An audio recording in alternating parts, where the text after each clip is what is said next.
Oke, kita langsung menuju ke Bang Tobas lagi. Bang Tobas, mungkin di segmen ini kita fokus soal inisiatornya itu sebetulnya siapa sih dan kenapa kemudian pasal-pasal ini bisa jadi pembahasan di Senayan? Belum terjawab tadi Bang Tobas. Ya kalau gini, kita waktu membahas di balik itu kan draft-draft rumusan-rumusannya kita rumuskan berdasarkan usulan-usulan atau disusun oleh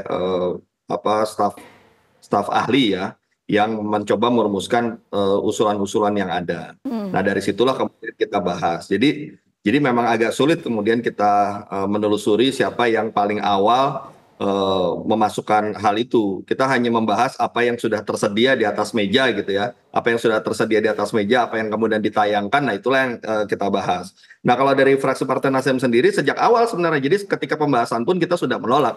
Ya, dan ketika pandangan fraksi diberikan, kita memang menerima RUU-nya sebagai satu RUU yang memang patut kita lanjutkan pembahasannya, tetapi khusus untuk pasal-pasal tertentu, salah satunya adalah pasal mengenai pengangkatan gubernur oleh presiden, kita berikan catatan penolakan. Jadi kita menerima dengan catatannya adalah menolak pasal tersebut.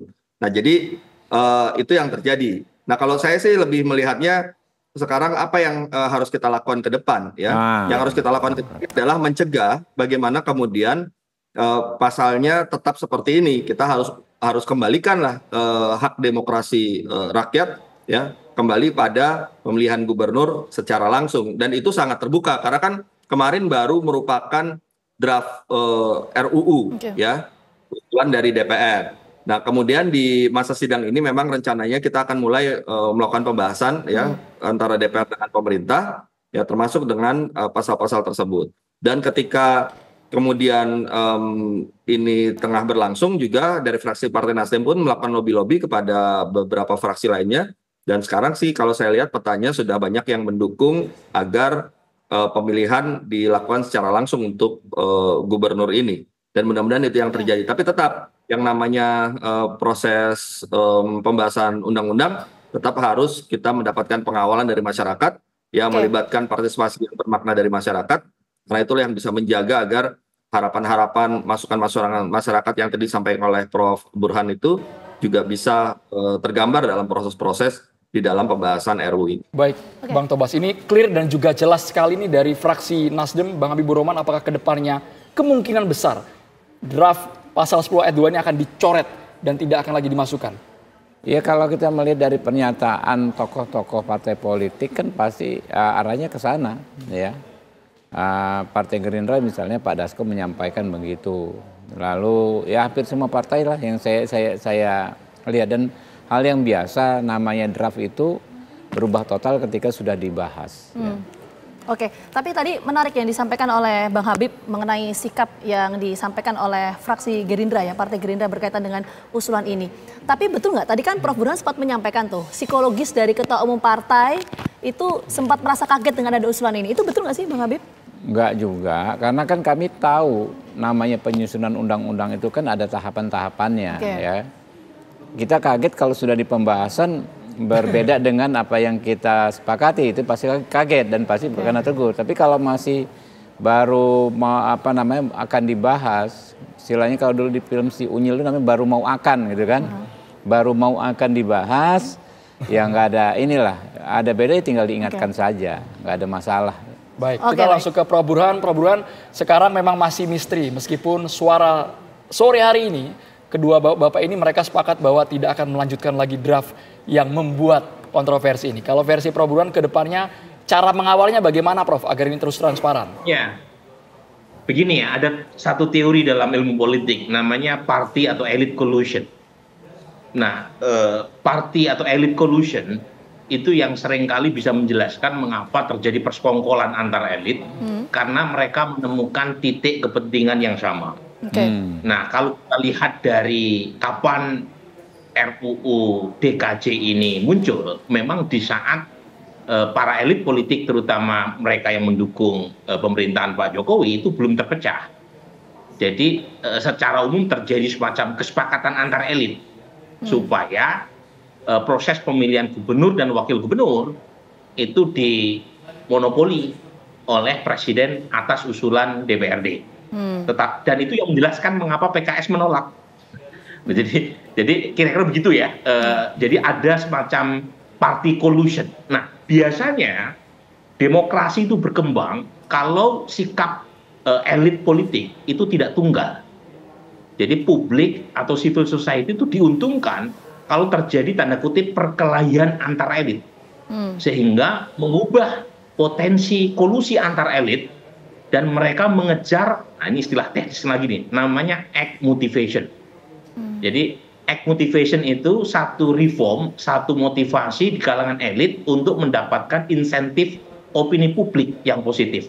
Nah, kalau kita lihat sekarang, meskipun elit politik diuntungkan kalau misalnya proses pemilihan itu dimonopoli oleh mereka tanpa melibatkan rakyat melalui pilkada, tetapi kalau proses perubahan ini justru malah memantik resistensi publik yang luas, nah mereka nggak mau tuh. Tadi Bung Habib atau Mas Tobas tadi ya itu mengatakan rakyat ini kan merasa keterlibatan mereka dalam proses partisipasi elektoral itu menjadi satu dari sedikit kontribusi yang mereka punya. Nah, jadi kalau kemudian itu diambil juga oleh elit politik dalam proses pemilihan gubernur, kira-kira dalam bahasa rakyat apalagi yang tersisa dari apa yang kita punya. Nah, ini yang kemudian menjelaskan perubahan sikap, apalagi setelah Pilpres menghasilkan 3 poros. Nah, 3 poros itu yang kemudian membuat masing-masing berjalan dengan agenda sendiri-sendiri, dan itu membawa berkah buat demokrasi kita. Oke, jadi harapan ke depannya, para elit jangan bersekongkol terus. Silahkan berkelahi untuk kepentingan rakyat. Oke, baik. Ini banyak hal yang bisa digali, tapi sayang waktu terbatas. Kita terakhir ke Mas Tobas. Mas Tobas, untuk pembahasan ini rencananya kapan akan dibahas di Balik? Ya, di dalam jadwal agenda persidangan di Balik, rencananya memang di masa sidang ini kita memulai untuk pembahasan DIM bersama dengan pemerintah, ya. Tapi apakah kita bisa selesaikan di masa sidang ini atau akan berlanjut di masa sidang ke depan, ya tergantung dari proses alotnya pembahasan nanti. Tapi yang jelas tentunya ya fraksi Partai Nasdem saya juga pastikan ya, meskipun kata menolaknya itu hanya dari PKS, sementara Nasdem menerima dengan catatan, tapi catatannya itu adalah catatan penolakan terhadap pasal tersebut, biar clear juga di tengah-tengah masyarakat bahwa sejak awal kita menolak. Dan yang kedua, ini masih ada waktunya kan? Singkat saja. Kalau masih ada waktunya. Oke.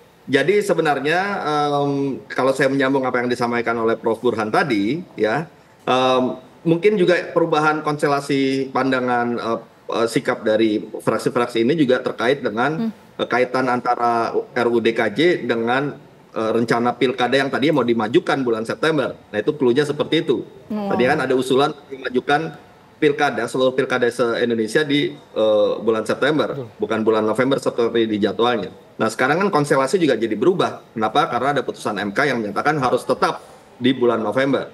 Nah, kalau kita lihat September itu berarti kan sebelum Oktober. Ya, artinya jika kemudian pilkada ya, jika pilkadanya di bulan September, sebelum pergantian masa pemerintahan di bulan Oktober, artinya kalau gubernur DKJ ini dipilih atau diangkat oleh presiden, berarti kan presidennya adalah presiden yang pada saat ini masih menjabat, kan begitu. Tapi kalau November, ceritanya juga sudah berbeda. Nah, itulah yang terjadi pada saat ini. Baik, terima kasih Bang Tobas. Beda cerita dan juga beda nanti keputusannya seperti apa. Tapi Bang Habibur Rahman, singkat saja. Artinya kedaulatan rakyat tetap kita junjung tinggi, pemilihan gubernur DKI Jakarta tetap ada di tangan masyarakat ibu kota.